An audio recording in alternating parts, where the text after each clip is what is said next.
Family કેમ છો તમે બધા? જય જગન્નાથજી. જગન્નાથ આપણે નેક્સ્ટ વિડીયોમાં આવી ગયા છે.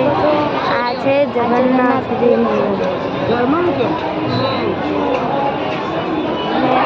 અહીંયા બધું મસ્ત ફરવાનું છે.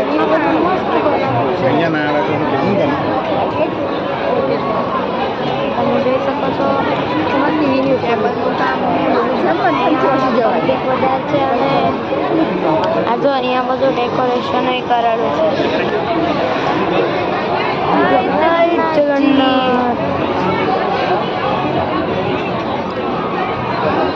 આપણે યાત્રા ઉપર જતા એવું જ છે. અહીંયા બધું મસ્ત બનાવ્યું છે અને આપણને જે ભગવાન છે જગન્નાથજી